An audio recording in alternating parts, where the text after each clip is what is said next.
Assalamualaikum warahmatullahi wabarakatuh. Bapak Ibu yang kami hormati, pada kesempatan kali ini kita akan membahas soal UPPPG PGSD tahun 2022 yang akan nanti dilaksanakan pada tanggal 15 sampai dengan 16 Oktober tahun 2022.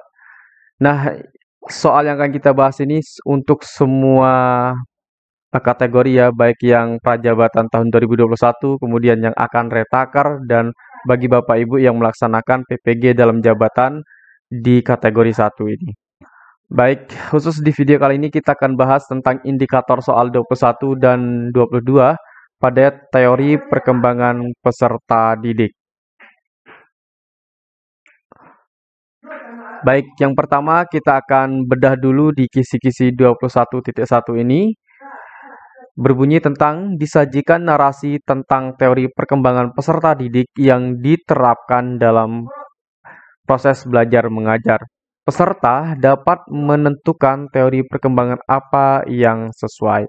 Baik, dari soal nanti Bapak Ibu akan diberikan sebuah narasi ya, sebuah narasi terkait dengan teori perkembangan peserta didik.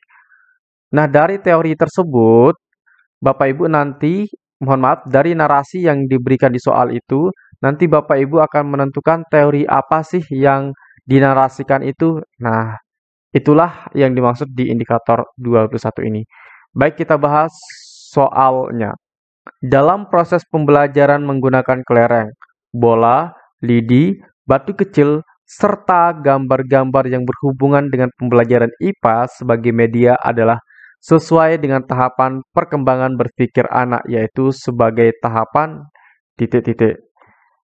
Baik, kita akan cari kata kunci di soal ini. Kata kuncinya biasanya itu ada di akhir kalimat ya. Nah, yang ditanyakan adalah tahapan perkembangan berpikir anak. Nah, sebagai tahapan apa? Jadi, ketika anak itu belajar menggunakan kelereng, bola, lidi, kemudian batu kecil, gambar-gambar berhubungan dengan pembelajaran IPA. Nah, ini kan mereka langsung belajar dengan benda konkretnya.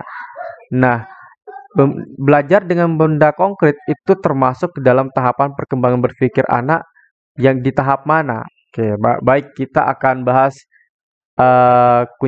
jawabannya. Apakah A, kemampuan menggunakan logika yang tidak terikat lagi dengan objek yang bersifat konkret. B, anak mengamati lingkungan secara intensif. C, pengamatan bersifat egosentris. D, anak memahami bilangan dan angka dengan objek bersifat konkret. E, kemampuan mengkoordinasikan sensasi melalui gerakan-gerakan dan tindakan fisik. Baik, jawaban yang tepat adalah yang D, yaitu anak memahami bilangan dan angka dengan objek yang bersifat konkret. Maka, karena kita memilih jawaban D yang benar, berarti kita memilih jawaban A, B, C, dan E itu salah. Kenapa pilihan jawaban tersebut salah? Mari kita bahas. Dari yang A dulu, karena kita pilih menjadi jawaban yang salah. Kemampuan menggunakan logika yang tidak terikat lagi dengan objek yang bersifat konkret. Nah, kalau yang A ini lebih ke tahap yang keempat, yaitu tahap operasional formal. Jadi, anak itu tidak perlu menggunakan kelereng lagi, bola, lidi, atau batu kecil untuk pembelajaran. Artinya, anak di sini sudah mampu berpikir tidak terikat lagi dengan objek yang bersifat konkret. Ya, jadi benda-benda seperti kelereng itu tidak dibutuhkan lagi. Nah, karena di soalnya itu dibutuhkan kelereng, bola, dan lidi, jadi jawaban yang tepat dari sini adalah yang D. Jadi yang A itu salah. Kemudian yang B, anak mengamati lingkungannya secara intensif. Nah, ini juga salah. Nah, tahap ini biasanya itu ada pada tahap yang pertama, yaitu sensori motorik. Jadi jawaban B salah. Kemudian yang C, pengamatan bersifat egosentris. Nah, kalau anak masih bersifat egosentris, itu pada tahapan praoperasional, pada umur 2-7 tahun. Jadi, anak itu hanya ingin menang sendiri kalau di yang C ini. Jadi tidak sesuai dengan narasi soal. Kemudian yang E, kemampuan mengkoordinasikan sensasi, gerakan-gerakan, dan tindakan fisik. Nah, kalau yang ini pada tahap sensori motorik ya. Jadi, yang dia pelajari itu, yang dia koordinasikan adalah melalui gerakan-gerakan. Misalnya dia memegang pasir, memegang batu, itulah yang dipelajari di tahap sensori motorik itu pada umur 0 sampai 2 tahun. Jadi, jawaban yang tepat di sini adalah yang D. Anak memahami bilangan dan angka dengan objek yang bersifat konkret. Misalnya menggunakan kelereng, bola, lidi, dan batu kecil. Baik, Bapak Ibu bisa membaca ini yang di bawah ya untuk lebih memahami. Di e-booknya kami sudah siapkan pembahasan yang seperti ini. Baik, kemudian kita langsung saja ke indikator soal yang ke-22. Indikator soalnya berbunyi sama ya. Disajikan narasi tentang teori perkembangan peserta didik yang diterapkan dalam proses belajar mengajar. Peserta dapat menganalisis teori perkembangan apa yang sesuai. Baik, jadi di sini bunyi dari indikator soalnya sama, jadi soalnya tidak akan berbeda ya, nanti akan persis sama soalnya. Baik, kita langsung saja baca soalnya. Dalam proses pembelajaran, seorang peserta didik selalu ingin mendominasi dalam suatu kelompok belajar. Dia selalu ingin memimpin dan mengendalikan jalannya diskusi di kelompoknya dan tidak memberi kesempatan anggota lain untuk mengemukakan pendapat. Jika ada teman lain yang mencoba untuk memimpinnya jalan diskusi, ia memisahkan diri dan cenderung belajar sendiri.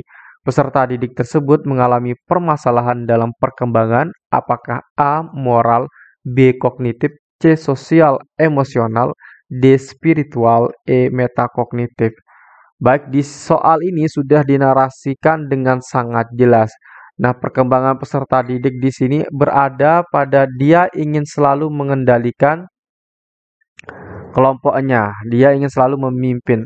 Kemudian ketika dia tidak diberikan kesempatan untuk memimpin, maka dia akan cenderung untuk memisahkan diri dan belajar sendiri.